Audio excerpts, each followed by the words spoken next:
en el almacén, en la oficina, en el gimnasio y hasta en la fila para entrar al estadio. Todos se preguntan, ¿cómo viene la cosa? Un podcast de análisis político.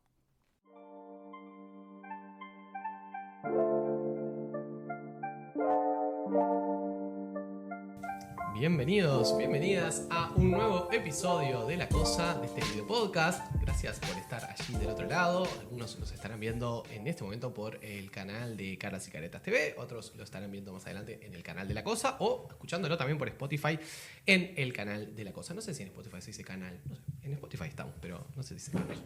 También nos pueden seguir en todas las redes sociales, todo lo que ya saben.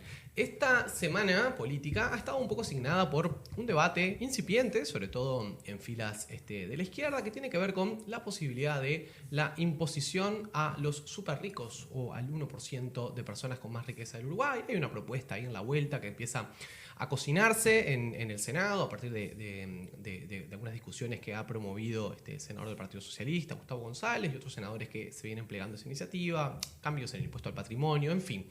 Esa es como la excusa de coyuntura, digamos. Todavía no ha pasado nada, es más una discusión que se empieza a abrir, pero nos parece una buena oportunidad para, a partir de esa discusión de coyuntura, pensar un poco en los súper ricos, este fenómeno de las oligarquías globales y el lugar que están ocupando, y bueno, y cómo eso también pone en jaque a nuestras democracias, a las gobernanzas globales, y pensar ya en términos más sistémicos en la crisis de nuestras democracias actuales.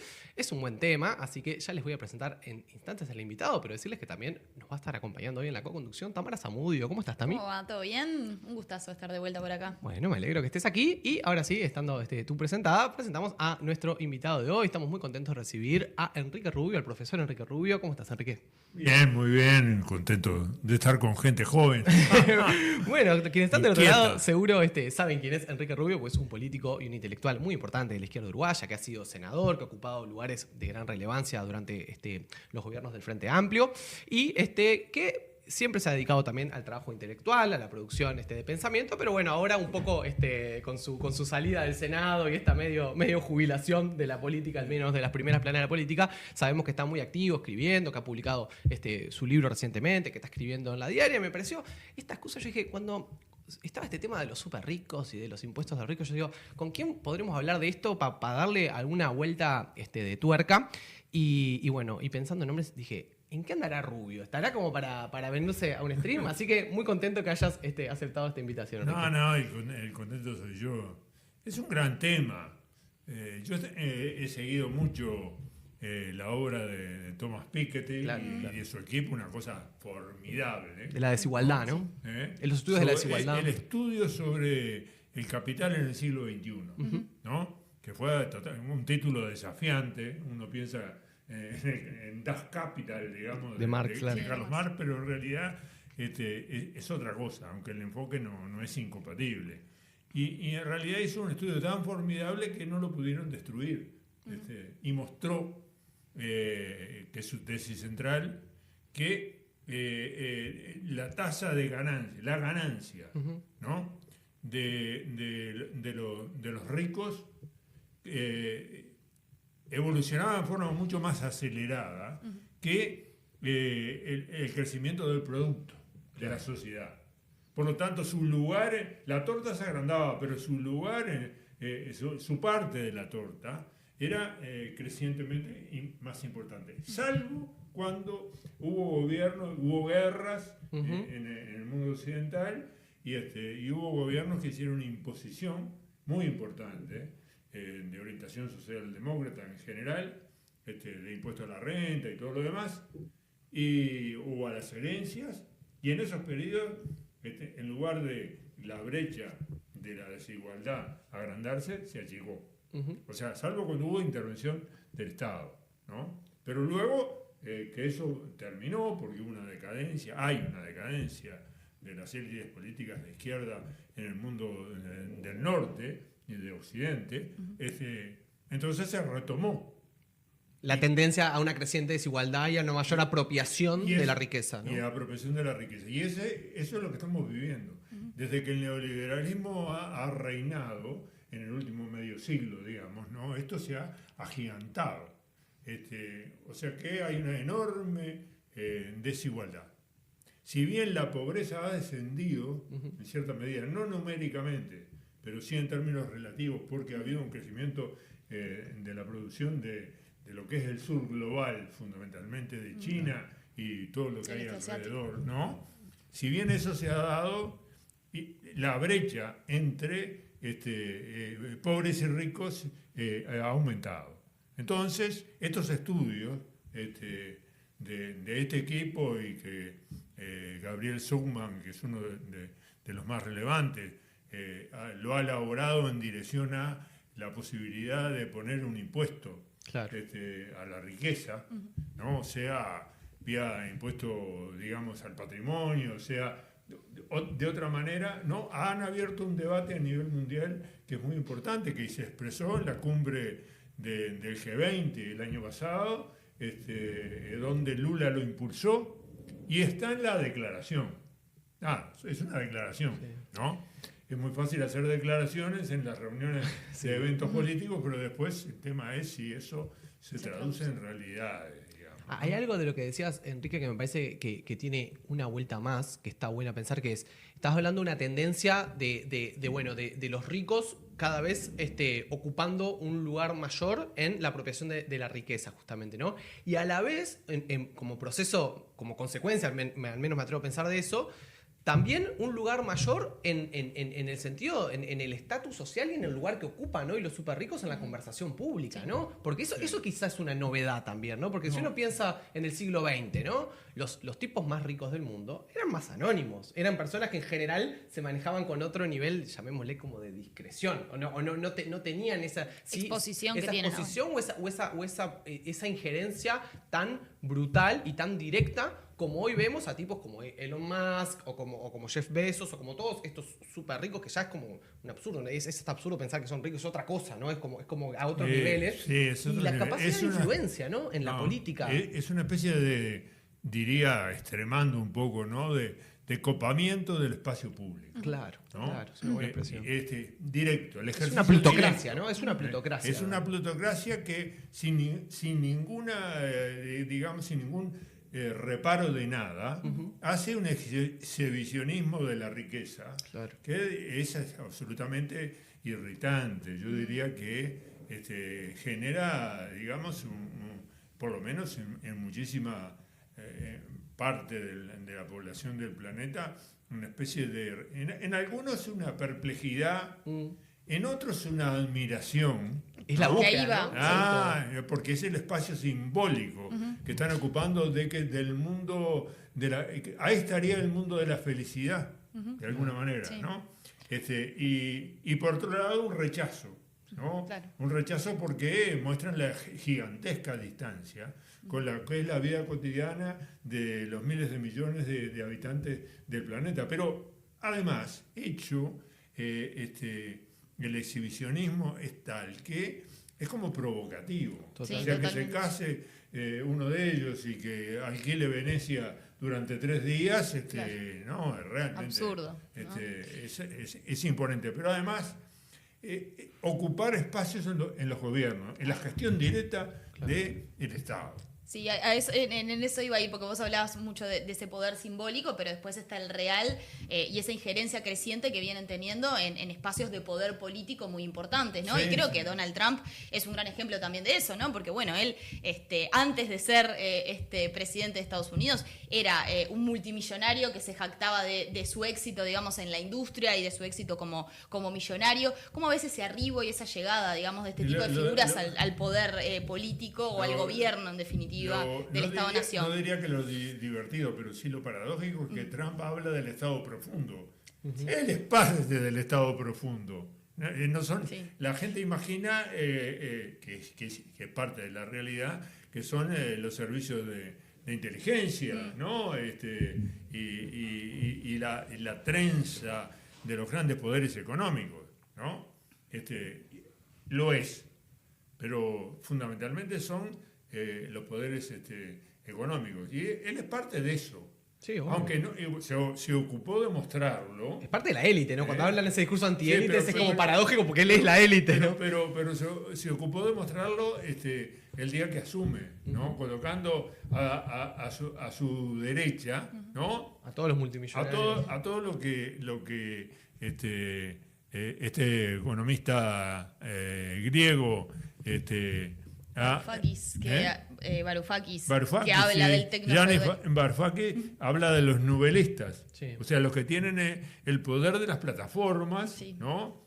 Los dueños de Google, del resto de las grandes empresas que operan en la nube, ¿no?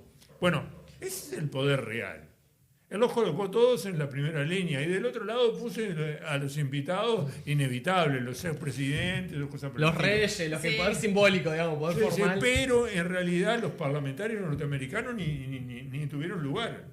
Ni Total, tuvieron lugar. total. Y acá, con lo que Federico Fasano ha llamado en alguna de sus notas, el Homo Demens, que es nuestro vecino de la Argentina, estaba como arrinconado allá atrás, digamos, le dieron como un lugarcito, pero Sí, es un- Sí. entrando apretado. Casi ¿no? que en el patio. Un lugar casi de bufón, ¿no? De que va Sí, a hacerles sí, cabriolas sí. y hacer chistes y Claro, así. Sí, Un lugar sí. bufonesco. Es que Es muy es lamentable. el rol El que que- hace las payasadas. Es el que hace Sí, las payasadas. totalmente, Bueno, totalmente. está. Entonces, ese poder real ejercido directamente. Nosotros nos escandalizamos en Uruguay, lo recuerdo porque soy bastante veterano, digamos, cuando en la época del ascenso del pachequismo coparon El directamente gobierno de empresarios. Sí. los empresarios, Sí. ¿no?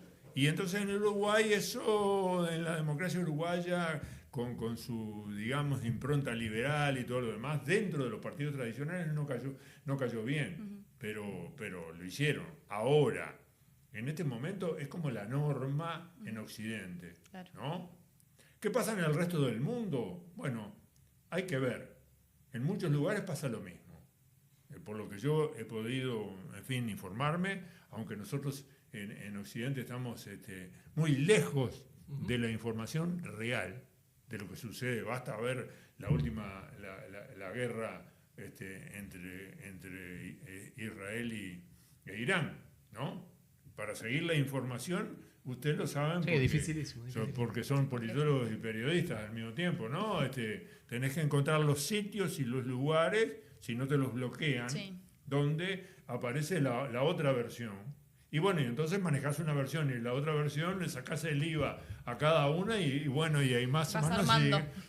te vas formando una opinión. Pero eso te da también la idea de que en muchos países del mundo no occidental, los súper ricos están ahí en el ejercicio del poder, ¿no? Putin tiene lío a cada rato con alguno de ellos, ¿no? Sí. Pero normalmente Cada tanto se lleva puesto alguno.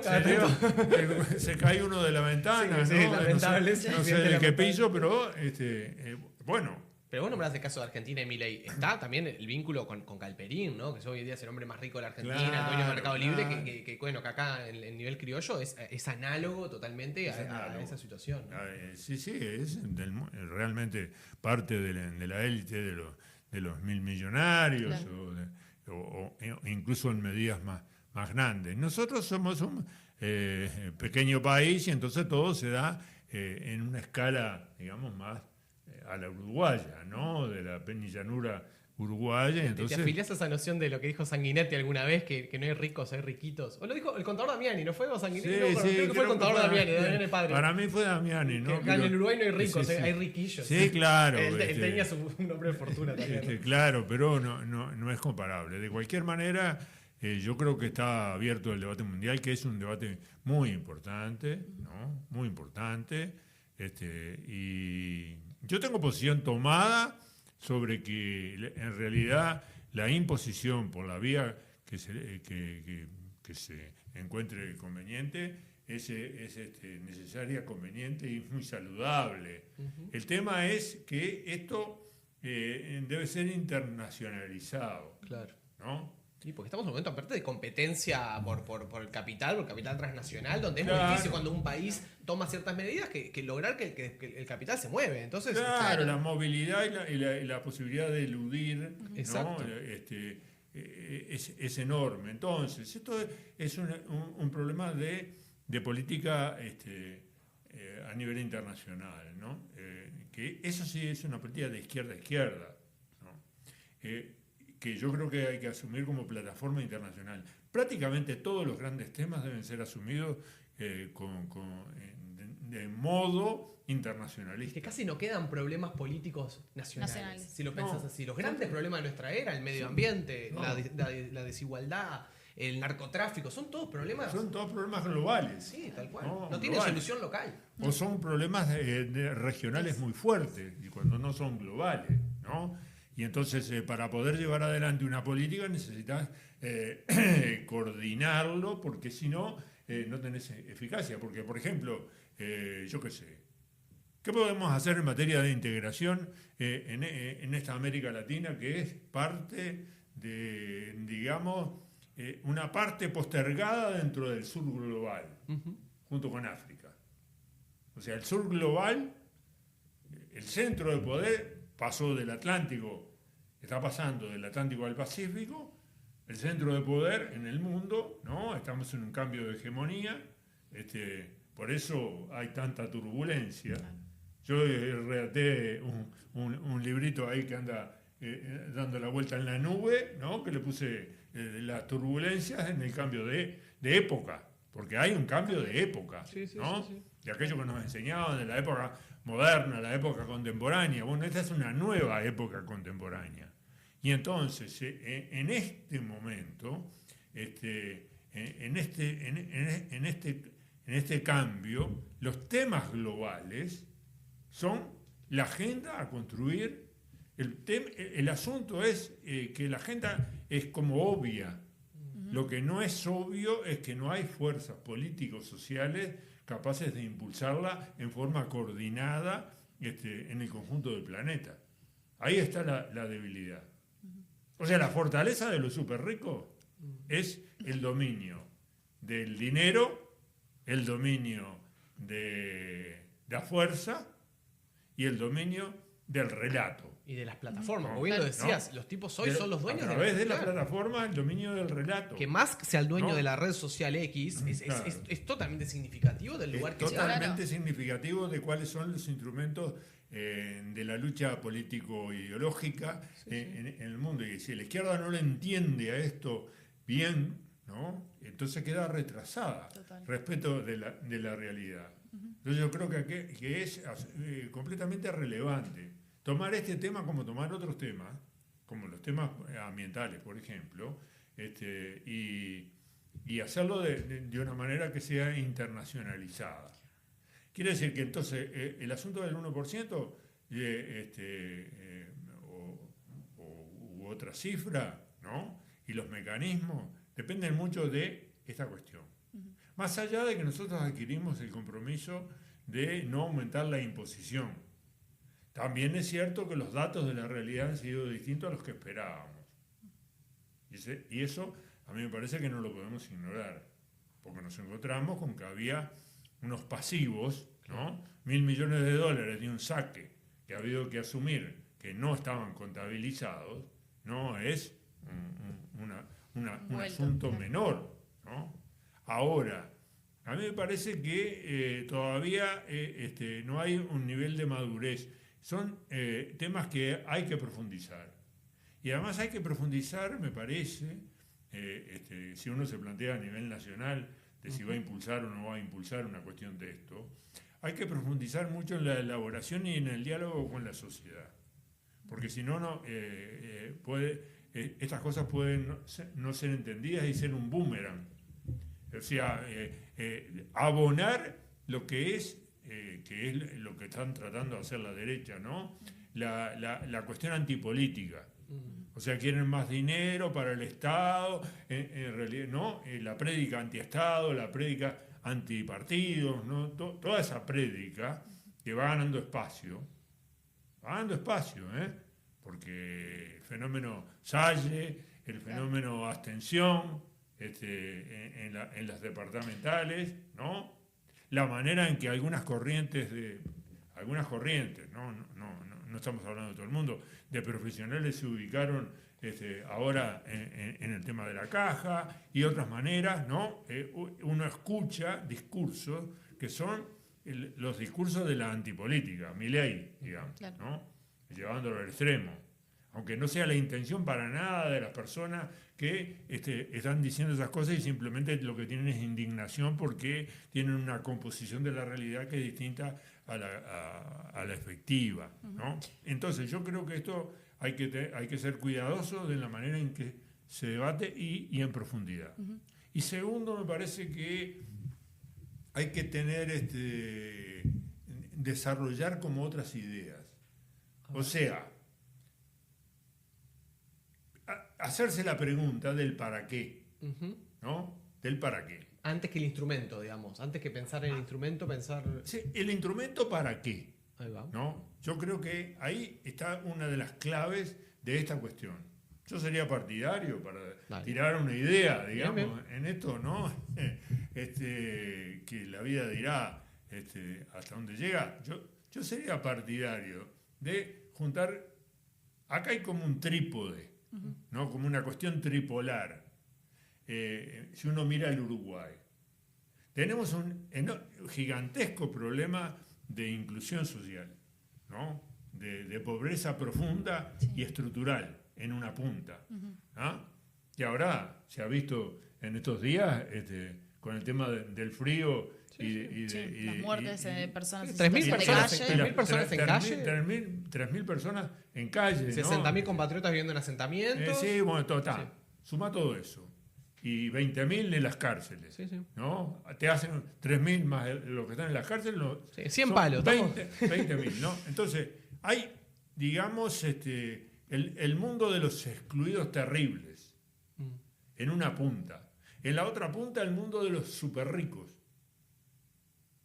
Y en el otro vértice está el tema del financiamiento de la única vía de salida que tiene un país como Uruguay, que es la ciencia, la tecnología y la innovación. Entonces, yo digo, si se generara una fuente nueva de recursos, la destinaría en una parte, digamos, muy importante a la innovación científico-tecnológica y a la investigación, porque es el lugar por donde nosotros podemos salir como país pequeño. Y en la otra parte, hacia las áreas de pobreza profunda, tratando de usar instrumentos que han sido exitosos. Porque ¿qué ha sido exitoso como emprendimientos colectivos en este país? Y ha sido exitoso FUBA.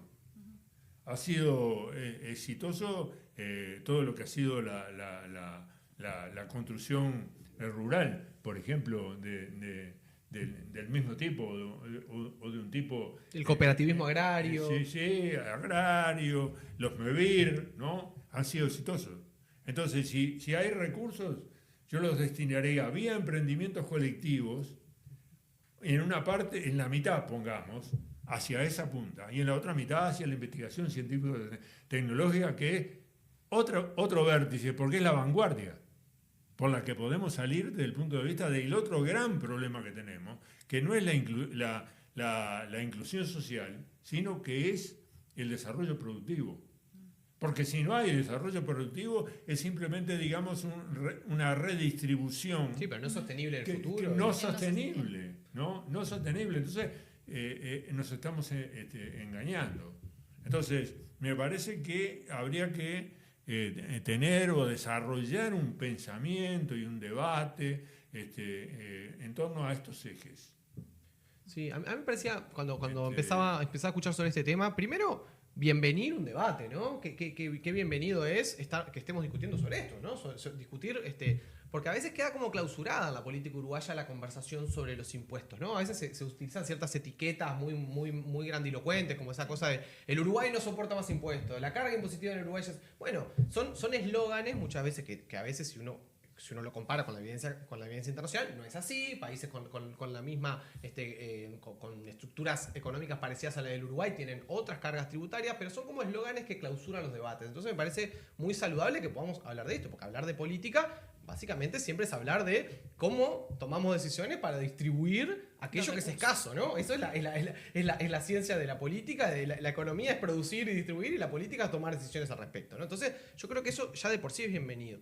Y para hacerte como un apunte en lo que vos venías diciendo, Enrique, también para la izquierda, el hecho de poder hacer una revisión crítica y una reflexión sobre lo que ha sido el proceso que Uruguay emprendió de su propia reforma tributaria. Porque bueno, vos en eso también, digo, tuviste un protagonismo en esos tiempos que estabas en la OPP, en el primer gobierno Vázquez, cuando el Uruguay procesa la reforma tributaria del 2007, que bueno, que para algunos, a la vista de los resultados, se ve los límites que ese proceso tuvo y la cuestión de cómo se logró cierta incrementalidad en la franja de los ingresos de los trabajadores, pero que no se acometió el mismo camino en lo que es la imposición del capital, ¿no? Digamos, sí se logró las franjas, la progresividad, digamos, en lo que pagamos los que somos asalariados, pero no de la misma manera en lo que pagan aquellos que son que viven del capital. ¿Cuál es tu reflexión hoy, a 15, 20 años de ese proceso? Y si pensás que sí, que es momento de ver qué pasó con esa reforma y qué resultado nos dejó.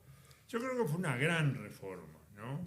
Que estuvimos un año, recuerdo, en el Parlamento trancado, ¿no? En un debate interno, y se logró una salida unitaria en una especie de punto medio, digamos, ¿no? Como es habitual en la política uruguaya. En la política uruguaya, ¿no? Yo era partidario de arrancar más arriba. Con los mínimos imponibles. Sí, más arriba, ¿no? Me parecía... pero al mismo tiempo el razonamiento que se me daba por el otro lado era decir, bueno, pero entonces el impuesto va a ser chico desde el punto de vista de su peso relativo en relación a los impuestos indirectos como el IVA y todo lo demás, pero yo era partidario, ¿no? de subir, porque además si no se genera, me acuerdo que Mariano Arana siempre, cuando se puso el cepo, ¿no? Venía y nos contaba lo que le habían dicho una encuesta que habían realizado, y era que las zonas que eran más contrarias al cepo eran las que no había autos. Claro. Se genera un relato, se impone el relato y se genera como una especie de terrorismo, digamos, ¿no? Y entonces todavía hay mucha gente de capas medias. O que paga poco IRPF o no paga e igual está en contra. No, y que no entendió cuál es la metodología del impuesto. Dice, no, yo no quiero ganar más porque entonces me agarra el IRPF. Sí, que eso que está y mal. No sabe que por franja y que en realidad lo toca en el plus. En lo que te pasaste de franja. En lo que te pasaste de la franja y en un porcentaje sobre eso. Claro. Pero no te toca. No es todo, digamos. No es todo, ¿no? Entonces, todavía está. Sí, 20 años después. Entonces, o casi 20 años después. Yo creo que fue una gran reforma, pero las reformas son evolutivas, como la reforma de la salud, ¿no? Las reformas son evolutivas. Entonces, la posibilidad de que esto se mejore y que sea más redistributivo, tiene que estar abierta. En realidad, cuando se dice que asumimos el compromiso de que la imposición global no aumentara, no quiere decir que no haya una redistribución a la interna, claro. A la interna. Entonces puede haber una redistribución a la interna donde entre el 1%, por ejemplo. Ahora, yo ligaría no solo a este trípode, sino a si hay nuevos recursos, o sea, si se abre el espacio y la posibilidad para el Uruguay, que es siempre un tema muy difícil por esto de la evasión y todo aquello, ¿no? Pero que haya 60.000 millones de dólares afuera, esto ha crecido la riqueza externalizada, ¿no? De una manera muy importante. Pero lo ligaría a un problema de institucionalidad, porque ahí esto tiene que ver con la credibilidad y con la eficacia. Acá hay temas que no hemos debatido en profundidad, pero también hay temas que debatimos en el pasado en profundidad y que quedaron por el camino, porque la reforma del Estado, ¿no? Yo me acuerdo que cuando discutí en la OPP le pusimos la transformación democrática del Estado, se perdió, ¿no? Quedó por el camino. Incluso se reformaron muchas empresas públicas, ¿no? Se avanzó en gestión, se sigue avanzando fundamentalmente con las nuevas tecnologías y todo lo demás para agilizar. Creo que el ministro de Economía está muy enfocado también en esa dirección, Sí.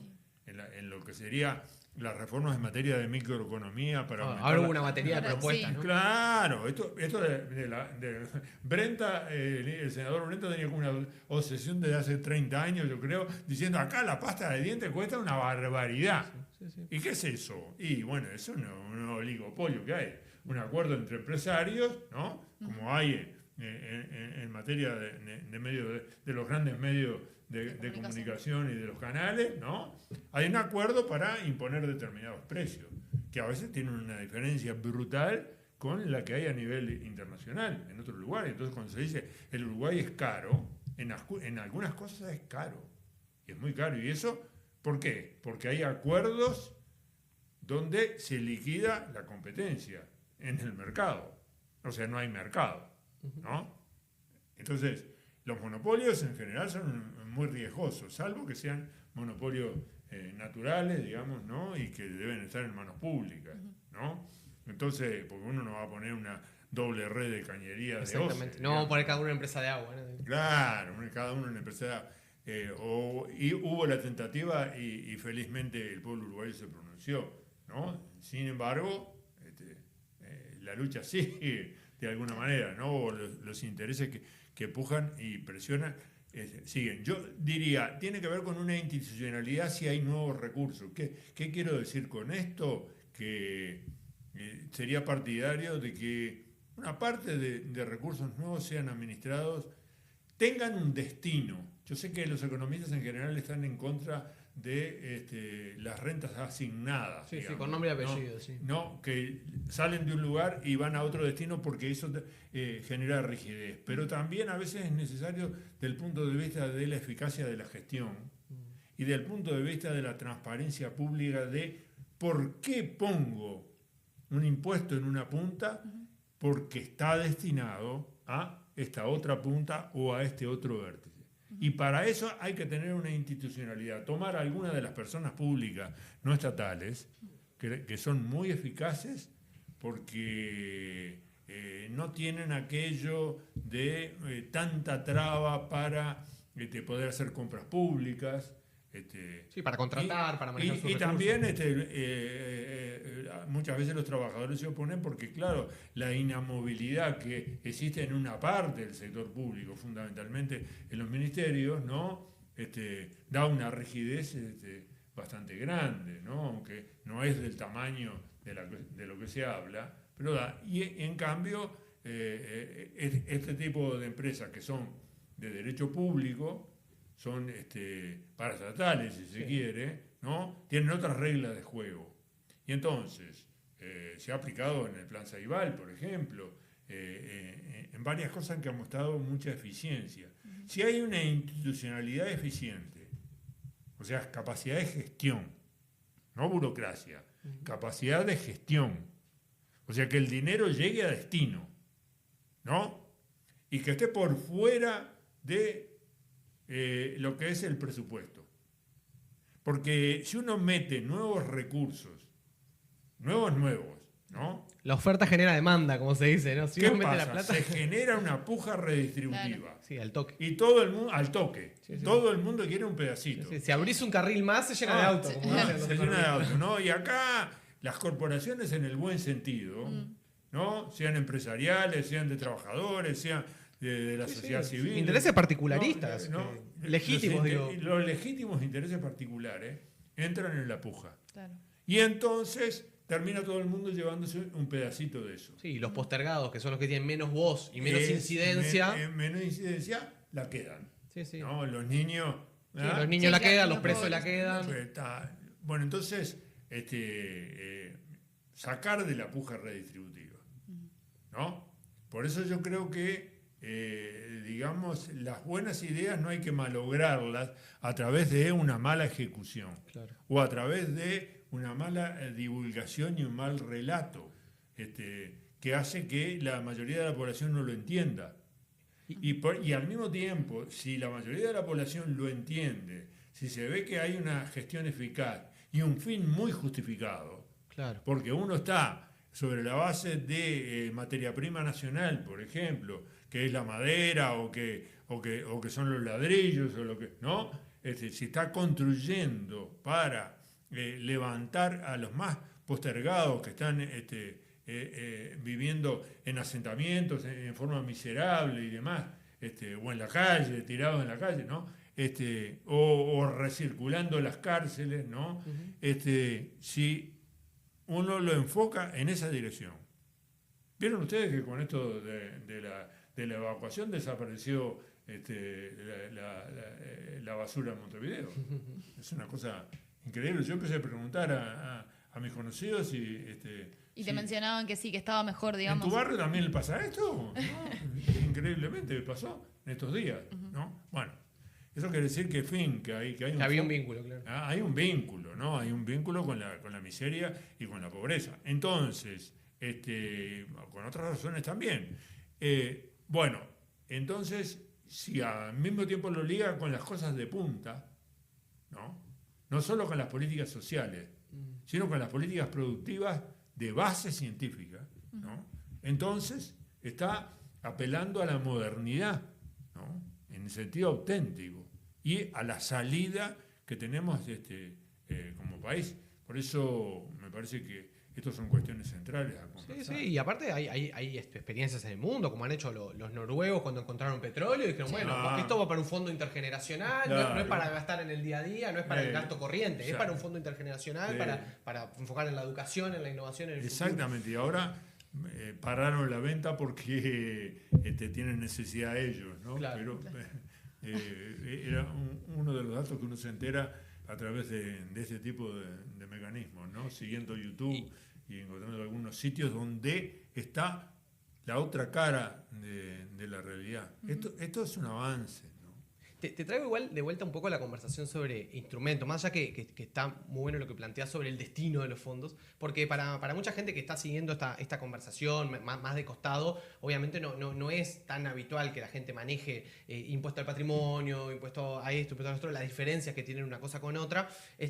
Si por lo menos en lo que se viene conversando, si te parece que vos hacías una defensa así muy encendida de la reforma tributaria y lo que yo te planteaba antes era, bueno, está la parte que tiene que ver con los ingresos que vienen del trabajo, el IRPF, ¿no? Los ingresos del trabajo. Ahora, ¿se debería, o te parece una buena idea correr por un carril similar con los impuestos que vienen del capital, ir hacia una lógica de franjas o una lógica de imposición progresiva en, ya sea el IRAE o el impuesto al patrimonio, o no es tanto por ahí? Capaz que estamos hilando muy fino, pero estamos tirando ideas. Yo creo que, no sé si es un tema de economistas a discutir, digamos, en profundidad, ¿no?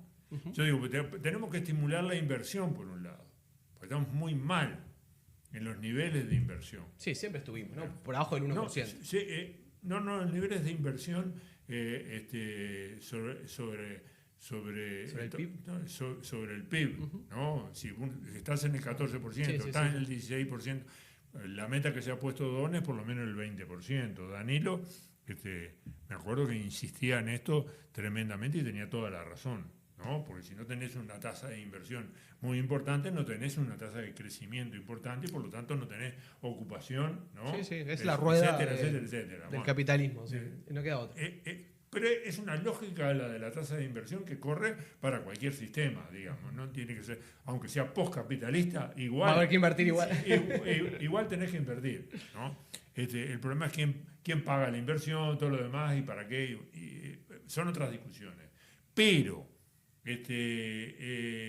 no tenés que afectar la inversión. Entonces yo no sé si el tema es para mí el tema más como instrumento, el patrimonio es mejor. Es un buen lugar donde tocar, porque el patrimonio es ya riqueza más cristalizada, no es ingreso de renta. Y es menos evadible. Claro, lo que tenés más verificable, claro. Lo que tenés físicamente, por lo menos, Sí. tiene una base física, está ahí. Además hay muchas exoneraciones también, ¿no? También se puede arrancar por ahí, porque vos tenés un impuesto que está recontrapinchado del patrimonio, claro. Porque hay 1.000 millones de exoneraciones. Sí. Pero hay que conocer mucho la realidad, porque, por ejemplo, como la tierra es un bien finito, ¿no? Vos te encontrás con que yo trabajé mucho tiempo, después que me destituyeron, digamos, tuve un montón de años trabajando en el sector agropecuario por razones familiares, y uno entiende de que, yo qué sé, en el Uruguay hay una mentalidad muy urbana y metropolitana. Sí, como que el que tiene tierra Sí, tiene plata. el que tiene tierra tiene plata. Porque anda en camioneta. Claro, y el tipo tiene, de repente es un ganadero que trabaja 500 hectáreas y tiene un ingreso más bajo que un profesional Sí, puede que ser. anda en la vuelta. Sí. Y tiene una camioneta porque la precisa para laburar. Y la claro. precisa para laburar. Entonces Sí. ha ahumado el mito de las 4x4. Sí, sí, es un porque prejuicio, Si no, entra y tiene un peludo en el primer barrial que tiene del otro lado. Es que es de un la prejuicio. portera. Fue cuando pasó lo de Uso al Uruguay, que la cosa, están los de las 4x4. Y había Claro, gente que la no, estaba pasando mal. Digo. Lo que pasa es que hay siempre hubo un desconocimiento de lo que es. Yo, porque soy de Florida y del interior, entonces, y porque estuve en el agro bastante tiempo y conozco un poco ese mundo, digamos, ¿no? Pero de una perspectiva montevideana, ¿no? A veces te alejo. La izquierda ha tratado de generar el puente. Fundamentalmente el impulso que le ha dado Fernando Pereira a esto, con el Uruguay te escucha, Sí. el Frente te Al escucha, frente. ¿no? Con las recorridas del con Frente las Amplio por el país. recorridas incansables, yo creo que han buscado, pero que todavía nos falta. Y nos falta que la gente del interior profundo nos entienda, ¿no? Entonces, si tiene 500 hectáreas, ¿no? Y está a $7.000 la hectárea, depende del índice CONIAE y del lugar y todo lo demás, vos decís... No puedes hacer la regla de 3 lineales. Claro. Claro, entonces tiene $3 millones. Claro, pero en realidad el tipo no tiene 3 millones de Pero el dólares. flujo de ingresos, Exacto, tenés sí, que sí. ver cuál es el flujo de ingresos, Claro. ¿no? Entonces, o heredó una casa que era del bisabuelo en la costa montevideana, Claro. y entonces este es de los 1.000 millonarios, digamos. O el, ¿no? tipo de propiedad, como hablábamos, ¿no? No es Sí. lo mismo quizás una propiedad más compartida o más cooperativa versus, bueno, hoy en día tenemos una extranjerización de la tierra muy, muy fuerte y una concentración también muy Claro, importante, ¿no? claro. De qué forma como aplicar o pensar en cómo grabar, digamos, a esos sectores. Por eso yo creo que como instrumento es un instrumento que bien usado puede ser quizás el más apto, ¿no? El patrimonio. Sí, el impuesto al patrimonio con las franjas correspondientes, los mínimos que no abarca y todo lo demás, y la contemplación del vínculo que hay entre tener un gran capital y con eso tener grandes ingresos. Claro. Y no necesariamente es así Y siempre. no necesariamente es así. No Aparte hay necesariamente. momentos de la coyuntura económica, porque capaz que vos También. tenés bruto campo, bárbaro, y en un momento malo, de crisis, lo que sea, el campo no te está dando nada, No, o las puede dar exportaciones están por el pérdida, piso, da pérdida, y lo que da estás pérdida haciendo... y por eso no hay que tener anteojeras para considerar este tipo de cuestiones. Ahora estamos recién en el inicio de un gobierno, entonces te termino la respuesta a la pregunta. Dale. Yo creo que la reforma fue muy buena, pero que es evolutiva, ¿no? La reforma tributaria, que es evolutiva y que dentro de un proceso evolutivo, ¿no? La redistribución debe profundizarse, ¿no? La evasión tiene que disminuir y por lo tanto la recaudación aumentar. Y eso cada vez más difícil, ¿no? Con instrumentos que hay ahora, con un montón de instrumentos que hay de billetera electrónica, de un montón de cosas que hacen que también es muy difícil el tema de la evasión. No es la misma discusión que 20 años atrás con los cambios No tecnológicos. es la misma discusión, pero lo que pasa es que también en otros campos paralelos en este país se ha retrocedido terriblemente en el último periodo de gobierno. Sí, sí, con el Por otro- algo se está trabajando mucho en todo lo que es tratar de blanquear situaciones y Bueno, el de poder ir con 100 lucas verdes a pagar una cosa al contado.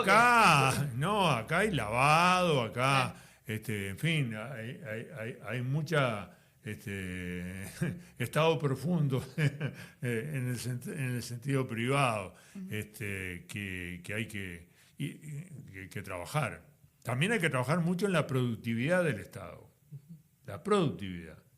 Porque los países compiten entre ellos, pero dentro de esa competencia compiten los estados entre ellos. Sí, hay estados que te hacen la vida imposible para poder hacer una inversión o para lo que sea. Claro, o hiperregulaciones que no tienen sentido. O vos te encontrás con que estás invirtiendo de repente por alumno 2 veces más o 3 veces más que lo que se invertía en otra época, pero los resultados no son buenos desde el punto de vista, o no son los deseables, ¿no? O el objetivo y la meta que tenemos en materia educativa. Y eso a su vez te condiciona todo el funcionamiento de la cultura, de la economía, de la sociedad, de la competencia internacional, de la inserción internacional.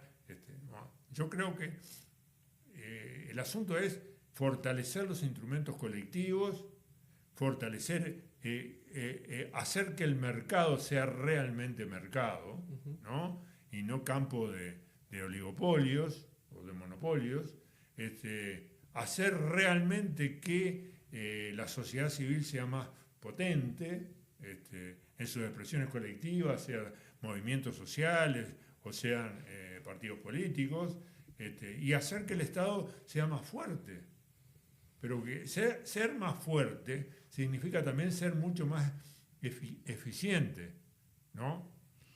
Los recursos pueden ser pobres, pero a veces se mejoran los recursos y no se tiene un resultado acorde con la inversión que se hace. Este es un tema, ¿no? Que tampoco que no hay que sacarlo de agenda. O sea, está todo muy vinculado. Tú nombrabas, a ver, nos quedan unos poquitos minutos, pero no puedo dejar de preguntarte porque lo nombraste de pasada al ministro Odone, y bueno, y desde que Odone fue mencionado en septiembre del año pasado en la campaña como ministro de Economía del Frente Amplio, no ha estado exento de polémicas, ¿no? Las posiciones que tiene el ministro Odone, que son todas públicas, hay que reconocerle algo positivo, que es una persona muy transparente en su pensamiento, que dice lo que él piensa, se posiciona.